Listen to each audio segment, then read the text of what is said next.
Today I'm going to talk about codependency.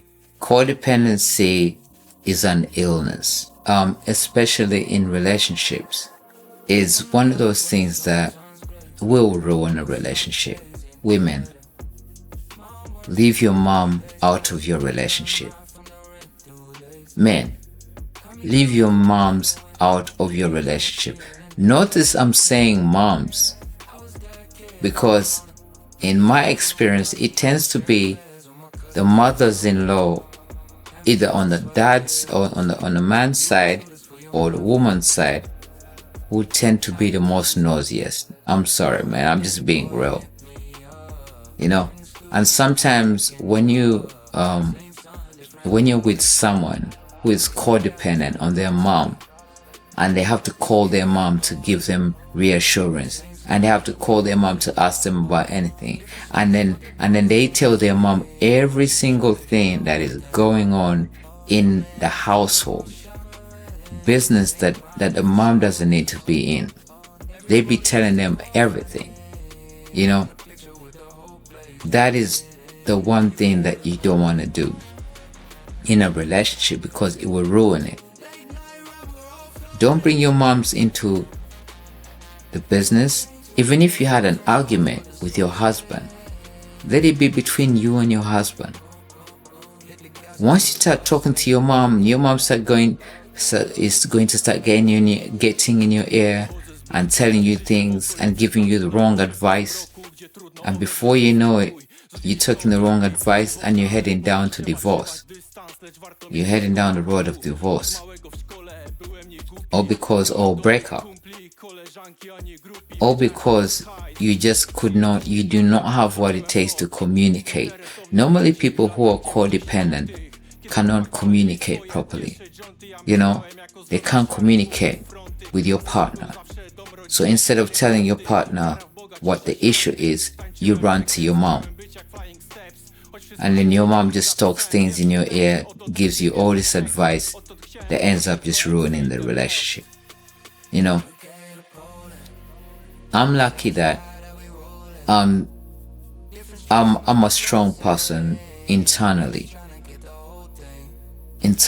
Psychologically, I'm a very strong person. Like, it takes a lot to really kind of like bend me out of shape. Like it takes a lot to really make me get out of character.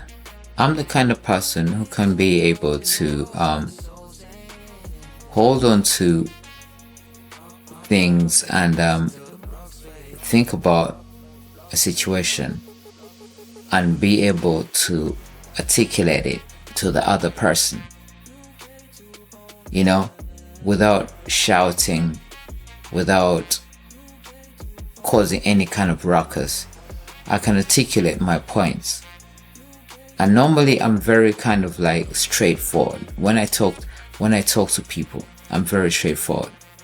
Especially like when I was in relationships, I was very straightforward. And I found that being straightforward, especially to females, it doesn't really go too well.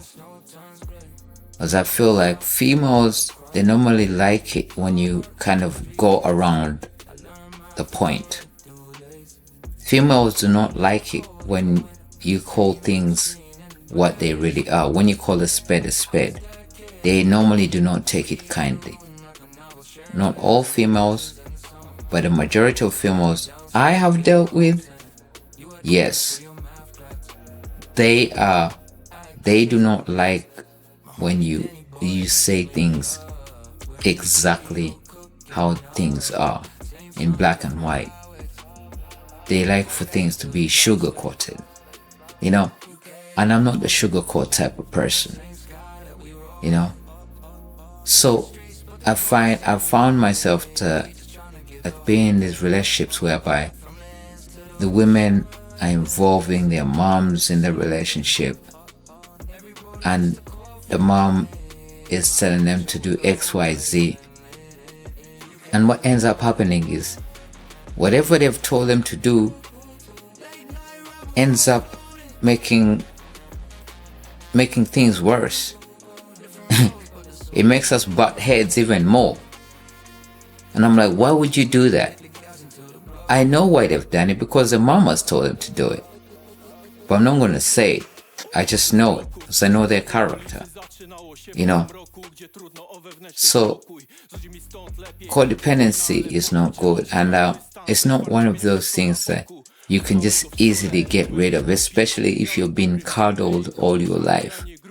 If your parents have cuddled you all your life, when you grow up, when you become an adult, chances are that you will be codependent. So parents, as you need to start teaching the kids from young to be independent. You know, actually one time, I was in the supermarket, right? And I did hear a parent who, you know, I was at the self-checkouts, and I had a parent say something that was really astonishing, right? I would say that the woman was from West Africa. Where in West Africa, I couldn't put my finger on it, but I definitely knew she was from West Africa. But she had a little boy and a little girl. Now the girl was like the elder sister. The girl must have been like, maybe, I would say the girl was probably like maybe like 10, 11, and the boy was probably like 8, right? So the girl and the boy were fighting about something, right? They were fighting about something, and then the boy turns to the mom and starts to report the sister, his big sister, to the mom. And do you know what the mom told this boy? The mom said, "Sort it out between you two. Sort it out between you two." She said she's not getting involved. And I said, that is a good mom. That is an excellent mom. That's how you teach kids to be independent. So sort your issues out between each other, and not run to your parents all the time. Am I saying that kids should never go to their parent for stuff? No. Yes, the kids can always come to the parent if they have an issue, but it shouldn't be a staple. It shouldn't be what they resort to every single time, right? My mom was not the kind of mom who even had time to listen to any of that. So I had to sort out stuff myself. I wasn't going to go and report stuff to my mom. My mom had a business. She had bigger fish to fry.